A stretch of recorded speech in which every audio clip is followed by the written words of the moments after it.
За първи път български каратисти имаха възможност да тренират с боец, успешно защитил изпитанието 100 боя за един ден. Според регламента всяка среща е с време от 90 секунди.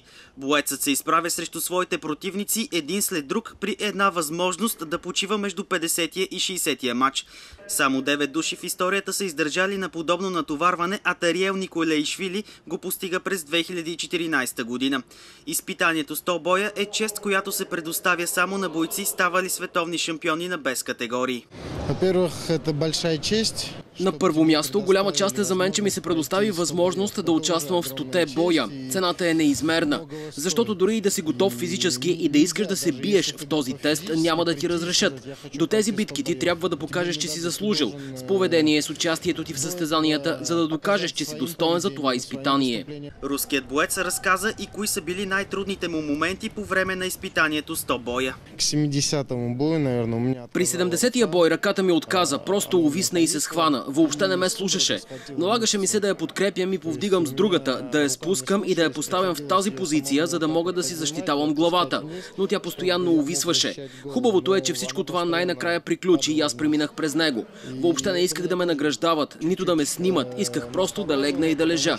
Но имаше официална част, в която трябваше да участвам, да се снимам и едва след това постъпих в болница, където останах цяла нощ. Тариел Николеишвили дължи успехите си и на своя треньор сенсей Карен Гадукян, който се грижи за подготовката му преди всяко голямо изпитание.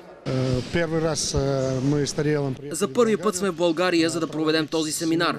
Направи ми впечатление, че имаше много малки деца, а сега има по-големи. Като за първа тренировка мога да кажа, че децата разбират онова, което искаме да им дадем и им показваме. Те възприемат много бързо. Най-важното за мен беше, че в залата има дисциплина. Зимният лагер се организира за четвърти пореден път. В него взеха участие напреднали състезатели от всички клубове в страната.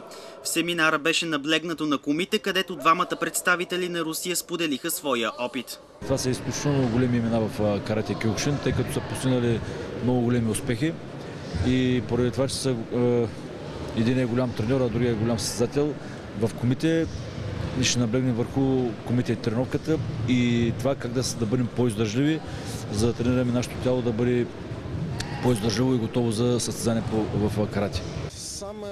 Най-важният урок, който искам да предам на участниците в този семинар е не да им показвам някакви физически упражнения, нито тактически приеми, а най-вече да им покажа моралните ценности, онова, което те са длъжни да правят.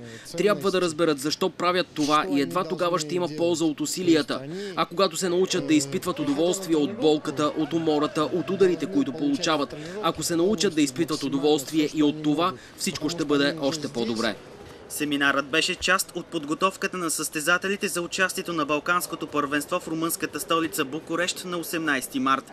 Нашият национален отбор ще бъде представен от 23 бойци.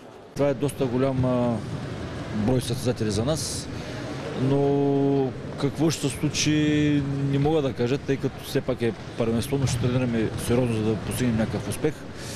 Тук са 90% от състезателите, защото това е една много сериозна подготовка, благодаря на двамата наши гости от Русия. Така че се надявам това да ни помогне и да завоюваме по-добри медали. След Балканското в Румъния пред някои от българските състезатели предстои участие на световно първенство на категории през април и на европейско във Франция през май.